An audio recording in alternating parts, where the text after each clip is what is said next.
to do what you do well, you have to have a certain amount of confidence that, you know what I mean? Like you have to go hard in the direction you feel. Only now I would assume you're in a position where when you want to rewrite a script, they say, well, let's see what you got. Listen, I'm going to answer that question. What's important right now is you know that I am mirroring your physicality.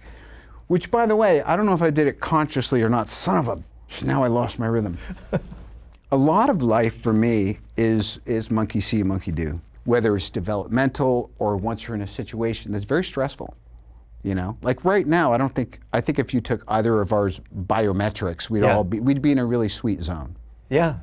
Because we have a love for each other, and we also have created an ease by iterations of doing creative stuff together that we always like the result, but more so we like the process. Whenever you engage with a new group of people in a process, there's always this thing of it's like you're going to a new school a couple times a year. Yeah.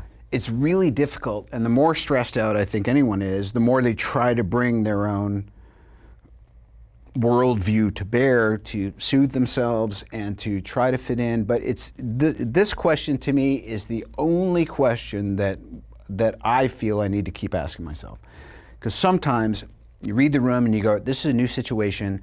I don't need to make myself small, but I need to be part of an aggregate kind of messy floating dilemma that will hopefully land somewhere without stressing anyone else out because I think I know what to do. Right. Other times you go, all right, I have to push the discussion on this narrative into somewhere that's going to be effective. And that can be done through blocking.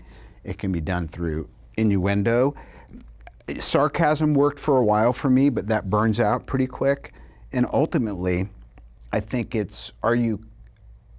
can you get quiet enough to actually connect with the other flailing human beings that are actually trying to do something valid together? Yeah. I wonder if you still go through that insecurity when you have to kind of walk into those situations, or even if it's magnified now because of the expectation that comes along with what you've achieved. Okay. Well, look, I mean, if anything, what I've achieved is continuity. It's like a one-armed bandit, you know? I assume when I walk on a set, things are going to be pretty either energetically or technically, but the limitations, rather than being a pissed off teenager who's, you know, everything is the man, and really what it is me giving myself an excuse to fail, but it not being my fault. If I just go, okay, so this is the one-armed bandit, it will never come up all gold bars. Never. So, depending on how it comes up, how do I fit in and accommodate and blend with that? And the crazy thing too is sometimes small groups of people making most of the creative decisions can either be the best or worst thing.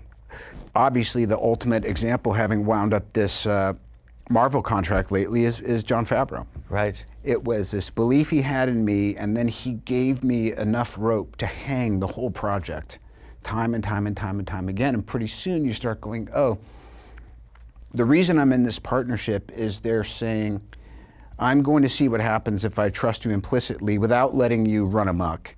And I know that you need a little bit bigger of a sandbox than maybe some other people, but you still need a sandbox. So I'm going to keep defining and reminding you of what the sandbox is. And this is the power of synergy in relationships. Yeah. And if that happens to happen and you're doing a movie, it's going to be a great movie. End of story. Hey folks, thanks for watching. If you like what you just saw, then why not subscribe? Click right here for lots more off camera. And if you want to see the hour-long version of these conversations, I'm going to give you the secret link. Here it is, offcamera.com. Check it out.